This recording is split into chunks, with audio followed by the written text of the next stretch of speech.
Hi friends, welcome to tiffin box. ನಿಮ್ಮೆಲ್ಲರ ಗೆಳತಿ ವಾಣಿ ರವಿಶಂಕರ್. ಇವತ್ತು ನಾನು ನಿಮಗೆ ಕಾಳುಗಳು ಹಾಕಿ ರೊಟ್ಟಿ ಮಾಡೋದು ಹೇಳ್ಕೊಡ್ತಾ ಇದ್ದೀನಿ. ಇದಕ್ಕೆ ಬೇಕಾಗಿರುವಂತಹ ಪದಾರ್ಥಗಳು: ಅಕ್ಕಿ ಹಿಟ್ಟು, ಈರುಳ್ಳಿ, ಬೇಯಿಸಿರುವಂತಹ ಅವರೆಕಾಳು, ಹೆಸರು ಕಾಳು, ಅಲಸಂದೆ ಕಾಳು, ಬಟಾಣಿ ಕಾಳು, ಕಾಬೂಲ್ ಕಡಲೆ. ನಮಗೆ ಇಷ್ಟ ಆಗುವಂತಹ ಕಾಳುಗಳನ್ನೆಲ್ಲ ಇದಕ್ಕೆ ಬಳಸ್ಕೊಬೋದು.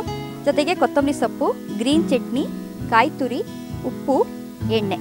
ಇಷ್ಟು ಪದಾರ್ಥ ಬೇಕಾಗುತ್ತೆ. ಫಸ್ಟ್ ಇದು ನಾವು ಮಿಕ್ಸ್ ಮಾಡ್ಕೊಳ್ಳೋಣ. ಅಕ್ಕಿ ಹಿಟ್ಟು, ಇದಕ್ಕೆ ಈರುಳ್ಳಿ, ಬೇಯಿಸಿರುವಂತಹ ಕಾಳುಗಳನ್ನು ಸಾಮಾನ್ಯ 6 to 8 hours ನೀರಲ್ಲಿ ನೆನೆಸ್ಬಿಟ್ಟು ನಂತರ ಬೇಯಿಸ್ಕೊಬೇಕು.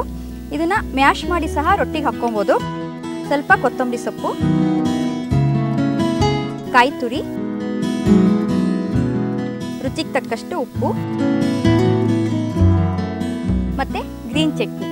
ಸಾಮಾನ್ಯ ಚಾಟ್ ಮಾಡೋ ಮನೆಗಳಲ್ಲಿ ಗ್ರೀನ್ ಚಟ್ನಿ ಇದ್ದೇ ಇರುತ್ತೆ. ಅದನ್ನ ಬಳಸಿದ್ರೆ ನಾವು ರೊಟ್ಟಿಗೆ ಸ್ವಲ್ಪ ಟೇಸ್ಟ್ ಜಾಸ್ತಿ ಕೊಡುತ್ತೆ. ಇದನ್ನ ಫಸ್ಟ್ ಕೈಯಲ್ಲಿ ಚೆನ್ನಾಗಿ ಕಲಿಸ್ಕೊಳ್ಳೋಣ. ನಂತರ ಅದಕ್ಕೆ ಹಿಡಿಸುವಷ್ಟು ನೀರು ಹಾಕಿ ಕಲಿಸ್ಕೊಬೇಕಾಗತ್ತೆ. ಸಾಮಾನ್ಯ ರೊಟ್ಟಿ ಅಂದ ತಕ್ಷಣ ನಾವು ತರಕಾರಿಗಳನ್ನ ಬಳಸಿ ಮಾಡ್ತೀವಿ. ಕಾಳುಗಳನ್ನು ಹಾಕಿ ಮಾಡಿದಾಗ ಪೌಷ್ಟಿಕಾಂಶನೂ ಸೇರ್ಕೊಳ್ಳುತ್ತೆ, ಜೊತೆಗೆ ಹೆಲ್ತಿಯಾಗಿರುತ್ತೆ. ಮತ್ತೆ ಒಂದು ರೊಟ್ಟಿ ತಿಂದರೂ ಸಹ ನಮಗೆ 2-3 ರೊಟ್ಟಿಯಲ್ಲಿ ಸಿಗುವಷ್ಟು ಒಂದು ಪೌಷ್ಟಿಕಾಂಶ ಸಿಗುತ್ತೆ. ಕಾಳುಗಳು ಯಾಕೆಂದರೆ ಸಾಲಿಡ್ ಕಾಳುಗಳೆಲ್ಲ ತುಂಬ ಪೌಷ್ಟಿಕಾಂಶ ಇರುವಂಥದ್ದು.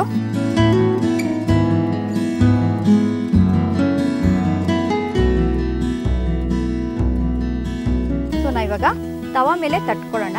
ಬೇಕಾದ್ರೆ ಬಾಳೆ ಎಲೆಯಲ್ಲೂ ಸಹ ಅಥವಾ ರೊಟ್ಟಿ ಶೀಟ್ಸ್ ಅಂತ ಬರುತ್ತೆ, ಅದರೊಳಗೂ ಸಹ ನಾವು ತಟ್ಟಿ ತವಾ ಮೇಲೆ ಹಾಕಿ ಬೇಯಿಸ್ಕೊಬೋದು. ನಾನಿಲ್ಲಿ ಒಂದು ಪಾಯಿಂಟ್ ಹೇಳಕ್ಕೆ ಇಷ್ಟಪಡ್ತೀನಿ. ಇದಕ್ಕೆ ಎಣ್ಣೆ ಸಾಮಾನ್ಯವಾಗಿ ರೀಫೈಂಡ್ ಸನ್ಫ್ಲವರ್ ಆಯಿಲ್ ಆ ಥರ ಬಳಸ್ತಾರೆ.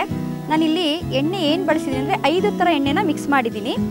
ಏನಂತಂದರೆ ರೀಫೈಂಡ್ ಸನ್ಫ್ಲವರ್ ಆಯಿಲ್ ಮತ್ತು refined groundnut oil, olive oil, rice bran oil ಅಂತ ಬರುತ್ತೆ ಅದು, ಮತ್ತು ಸೋಯಾ ಆಯಿಲ್. ಈ ಎಲ್ಲ ಆಯಿಲಲ್ಲೂ ಸಹ ತುಂಬ ಪೌಷ್ಟಿಕಾಂಶ ಇರುವಂಥದ್ದು. ಸೋಯಾ ಆಯಿಲಲ್ಲಿ ಮೂಳೆಗಳ ಬೆಳವಣಿಗೆಗೆ ಬೇಕಾಗುವಂತಹ ಪೌಷ್ಟಿಕಾಂಶ ಇರುತ್ತೆ. ಸೊ ಇದಕ್ಕೆ ಪ್ರಮಾಣ ಏನಂತ ಅಂದರೆ ಸನ್ಫ್ಲವರ್ ರೀಫೈಂಡ್ ಆಯಿಲ್ 1 ಲೀಟ್ರ್ ಹಾಕ್ಕೊಂಡ್ರೆ ಆಲಿವ್ ಆಯಿಲ್ 1/4 ಲೀಟ್ರ್ ಹಾಕ್ಕೊಬೇಕು.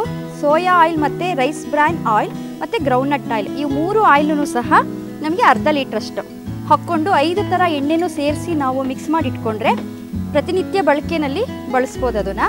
ಇದರಿಂದ 5 ಥರ ಎಣ್ಣೆಯಲ್ಲಿ ಇರುವಂಥ ಪೌಷ್ಟಿಕಾಂಶ ನಮಗೆ ಭಾಳ ಬೇಗ ಸಿಗತ್ತೆ ದೇಹಕ್ಕೆ.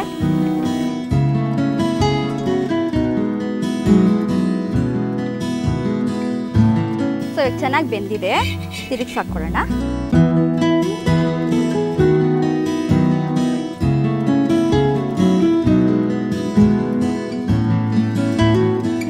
ನೋಡಿದ್ರಲ್ಲ ಫ್ರೆಂಡ್ಸ್, ಕಾಳುಗಳ ರೊಟ್ಟಿ ಎಷ್ಟು ಬೇಗ ರೆಡಿ ಆಯಿತು ಅಂತೇಳಿ.